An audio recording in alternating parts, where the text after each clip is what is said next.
Hello from the Philippines and Merry Christmas to those of you that celebrate. Welcome back to Beyond Boxes, where I talk about labels and identity. I'm traveling until June, so if you want to see some of my travel pictures, check out my Instagram. Today's topic is bisexuality, and I've decided to do this in two videos as there's a lot I have to say on the topic. In this video, I talk about the definition of bisexual and of some of the other labels used to describe those of us attracted to more than one gender. I also talk about my coming out story. In the Bisexual Part 2 video, I talk about bisexual erasure and invisibility, the struggles of flirting, and how awesome the bi community is. So make sure to subscribe to my channel and watch that as soon as it's up.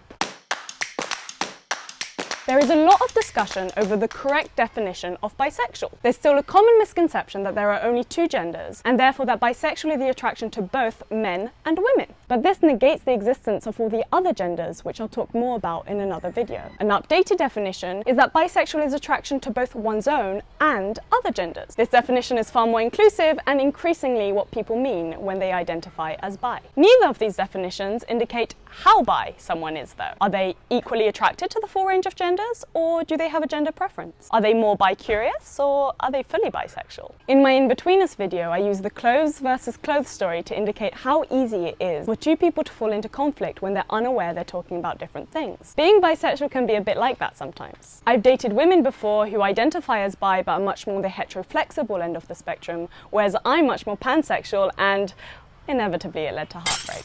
That's the problem with in-betweeners labels. When you fall on a spectrum, it's hard to know exactly where you and other people fall. That's why I like to think of bisexual as an umbrella term to indicate anyone attracted in any way to more than one gender. Whether you're pan, poly, omnisexual, heteroflexible, homoflexible, or you're just attracted to who you're attracted to, which happens to be more than one gender, and you don't really do labels. Those that like labels can then use other terms to be more specific, like some of the ones I've just mentioned and I'm about to explain. If you've watched my intro video, you know that I identify as pansexual, which basically means my attraction to someone is not dependent on sex or gender. I usually just say I'm bi/pansexual, or depending on context, I still sometimes just use the word bisexual as it's a more recognized term. Polysexual is the attraction to multiple but not all genders, and therefore suggests a gender preference, unlike pansexual. Omnisexual is being actively attracted to all genders rather than attracted to someone regardless of gender, like pansexual. Homoflexible and heteroflexible is when people have a strong preference for one gender, either their own, homoflexible,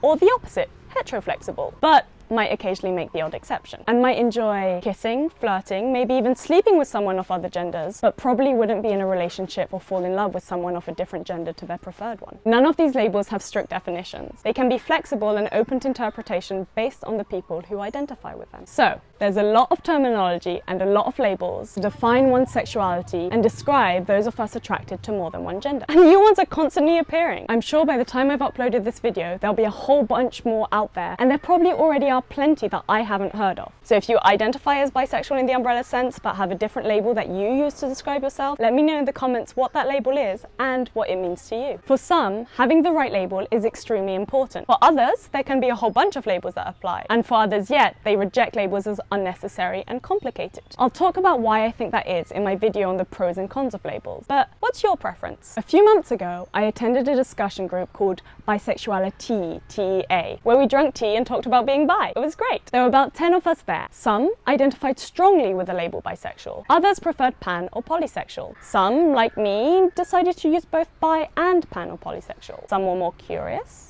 some more questioning, and others totally rejected labels. But what we all had in common was having our sexuality questioned throughout our lives, both by other people and by ourselves. In my Bisexual Part 2 video, I'll talk more about bisexual erasure and invisibility by society. But in this video, I wanted to talk about my struggles in coming out to myself. Most of us in the group didn't come out until our 20s and 30s, both to other people and to ourselves. For me, the hardest part was coming out to myself. When I finally came out to my friends and family, no one was surprised, because for years I'd been talking about crushes I had on women, wanting to sleep with other women, but I felt like I couldn't identify as bi because I'd only slept with men, and that somehow saying I was bi would make me a fraud or an attention seeker, or that I just wasn't allowed, which of course is ridiculous. But it's a sentiment shared by many bi people I know. I guess it's what we call internalized bi erasure or biphobia.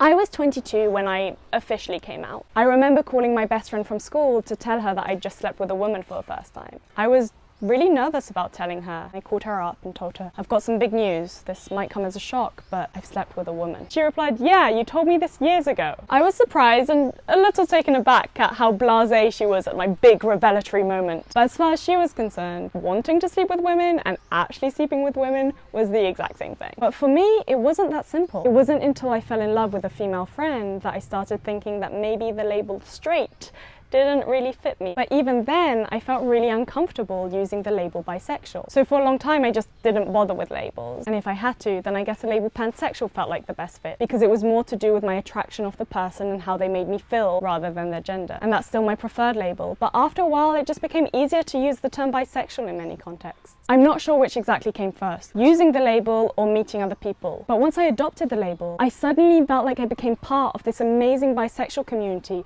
who just really got me and got the whole in-betweeners thing too. From the bisexuality discussion groups to going to lots of queer parties where most people there are bi, it's been really nice to meet people with shared experiences who get the struggles I face when it comes to my sexuality. And to be honest, they're struggles shared by so many. Even as I feel more confident in my sexuality and the labels I use, it's still something I question constantly. And I think that's something unique to those of us attracted to more than one gender. It can feel like I constantly have something to prove to others and to myself. My most recent serious relationship was with a female-male couple who both also happened to be bi. And I'd catch myself kissing one of them and enjoying it so much I started to think maybe I am only attracted to one gender. And then a couple of seconds later I'd be kissing the other and be like, nope, I'm definitely bi. This happened time and time again, both with them and in other areas of my life. The great thing with dating two bi people was that I could tell them though, and they could definitely relate. I'll talk more about finding support and community in my next video on bisexuality, which I'll upload soon. So be sure to subscribe to my channel, give me a comment and a thumbs up, and don't forget to follow me on Instagram and Twitter. Thanks so much for watching.